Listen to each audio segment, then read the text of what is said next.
मैं सारे काम अपने श्रीमान जी से ही क्यों कराती हूँ। ये एक प्रश्न पूछा है आप में से मेरे किसी व्यूअर फ्रेंड ने।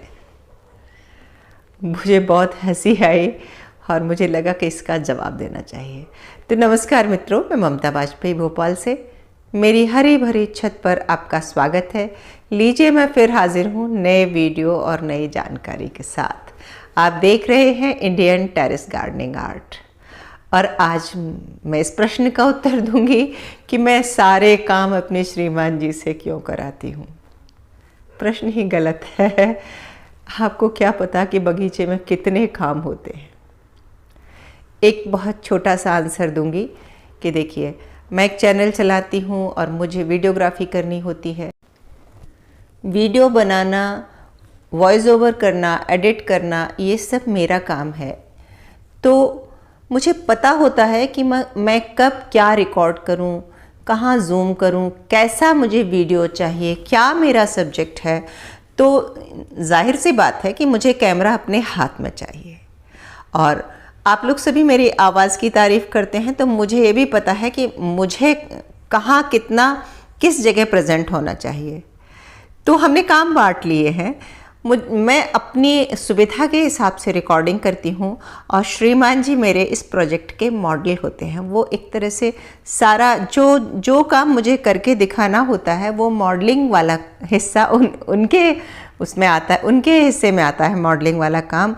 और मुझे लगता है वो बहुत अच्छे मॉडल हैं। जो काम करके बताते हैं उसमें भी बहुत परफेक्शन होता है और बढ़िया लगते हैं, कोई दिक्कत नहीं है। ऐसा कुछ भी नहीं है कि हम उनसे काम कराते हैं या वो हमसे काम कराते हैं। देखिए, गार्डनिंग लाइफस्टाइल है। कभी ऐसा होता है कि उनके हिस्से में बहुत काम होता है, कभी मेरे हिस्से में बहुत काम होता है। और सिर्फ गार्डन ही नहीं, घर है, घर के पूरे मैनेजमेंट है, इतने सारे काम होते हैं और सारे ही काम हम सब मिलजुल कर ही करते हैं। कोई भी व्यक्ति अगर ये सोचे कि ये काम सिर्फ मैं ही करके दिखा दूं, तो ये पॉसिबल नहीं है। देखिए, घर तो एक परिवार है, इकाई है। और देखिए, जहाँ तक काम, अब मैं आपको बताती हूँ, ये मैंने रिकॉर्ड करके रखा है। हमारे छोटे साहब बहादुर, हमारे पोते जी, देखिए काम कर रहे हैं। और काम तो हमारी जिंजर भी कर रही है। देखिए, एक एक पौधे को सूंघ रही है और ऐसे लग रहा है जैसे वो नहीं होगी यहाँ तो काम होगा नहीं।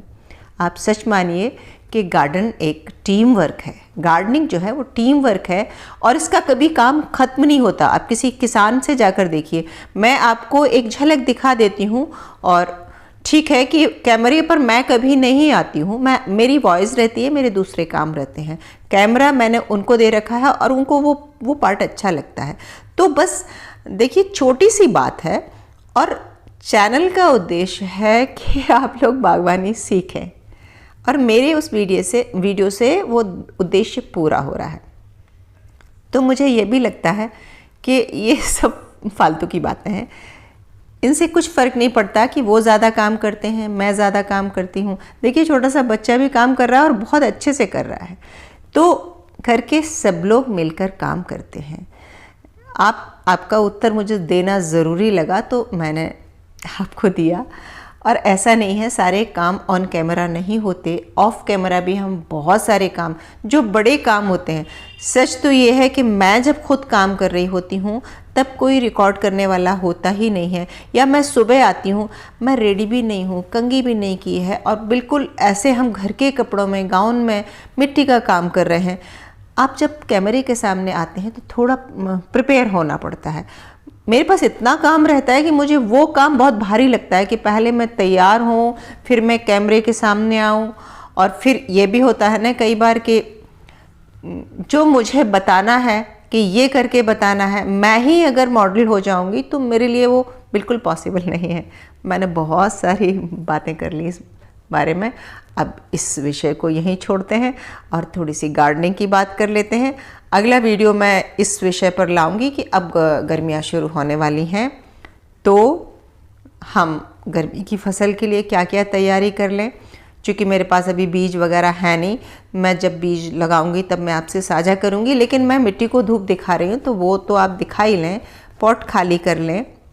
साथ ही एक चक्कर बाज़ार का ज़रूर लगाया है, क्योंकि हम जैसे ही फरवरी आएगी और हम थोड़ा सा जैसे ही हमारा सीड सोइंग का टाइम होगा तो पता चलेगा कि हमारे उसमें बीज के पिटारे में बीज नहीं है, तो आप अभी मार्केट का काम कर सकते हैं।